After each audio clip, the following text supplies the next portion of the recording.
workers. Thanks especially to Secretary Wilbur Ross for helping to lead this critical effort. We've been working on it since I came to office and long before I came to office. We're going to fight for American workers and American-made steel, and that's beginning immediately. For decades, America has lost our jobs and our factories to unfair foreign trade, and one steel mill after another has been shut down, abandoned, and closed, and we're going to reverse that. Other countries have made a living taking advantage of the United States in so many ways, as you know, and I've been talking about that for a long time. As I traveled the country, I saw the shuttered factories and the shuttered dreams, and I pledged that I would take action. I think it's probably one of the primary reasons I'm sitting here today as president. And since the day I entered office, I have followed through on that pledge, big league, beginning with our withdrawal from the Trans-Pacific Partnership, which would have been a catastrophe for our businesses and for our workers. I'm very proud of that withdrawal. Some people say, oh, gee, I wish you didn't do that. But the smart people say, thank you, thank you, thank you. That would have been another NAFTA disaster. And NAFTA, believe me, was a disaster and continues to be a disaster for our country. On Tuesday, I signed an order to enforce the Buy American laws and stop foreign countries from stealing contracts from American companies and essentially from American workers.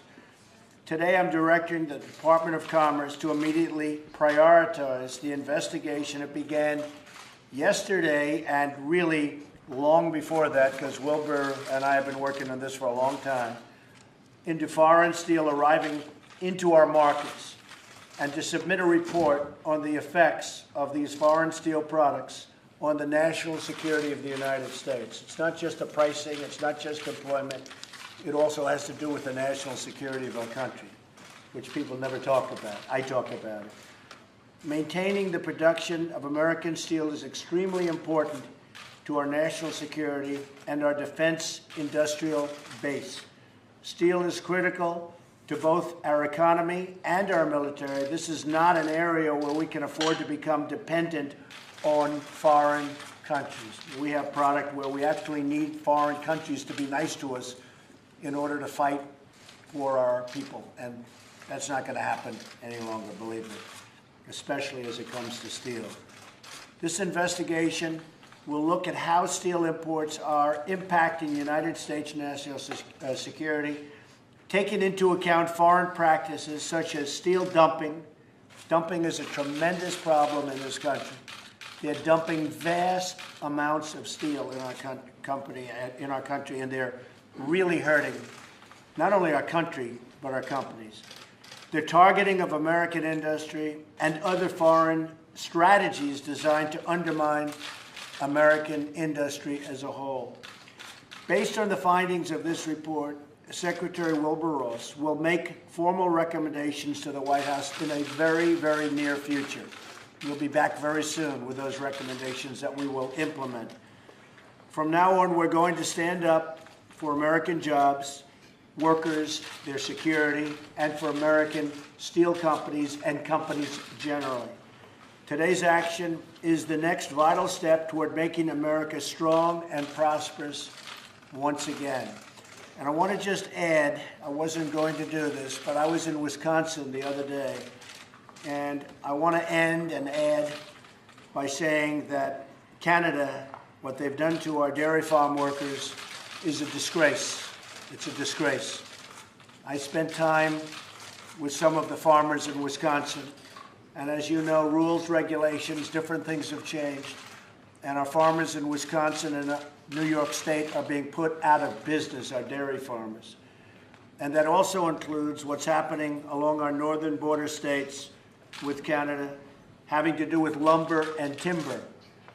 The fact is, NAFTA, whether it's Mexico or Canada, is a disaster for our country. It's a disaster. It's a trading disaster. And we'll be reporting back sometime over the next 2 weeks as to NAFTA and what we're going to do about it. But what happened to our dairy farmers in Wisconsin and New York State, we're not going to let it happen. We can't let Canada or anybody else take advantage and do what they did to our workers and to our farmers.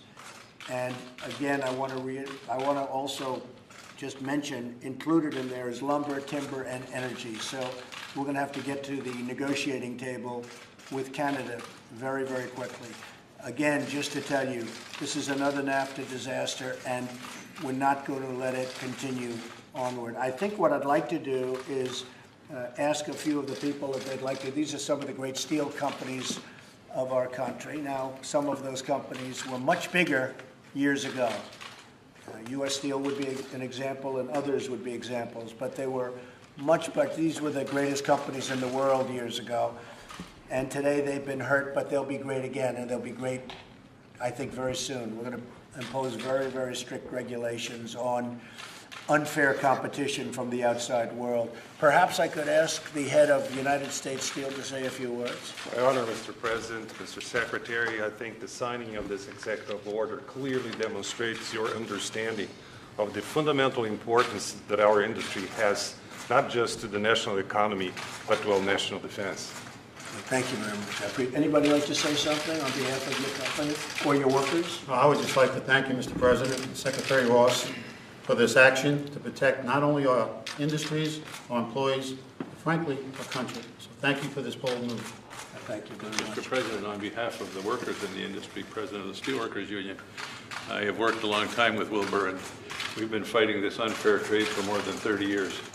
Hopefully this executive order will give us the tools we need to grow our companies back and put people back to work.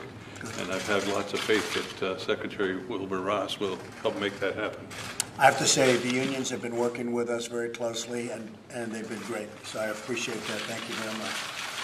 So we're going to sign, and this is a very important signing, and we'll be back over a period of the next 30 to 50 days, I would say, and maybe sooner than that. But statutorily, we probably want to take a very good, strong, hard study, and we're going to do something really great for our industry, but in this particular case, for the steel industry. I look forward to it, too.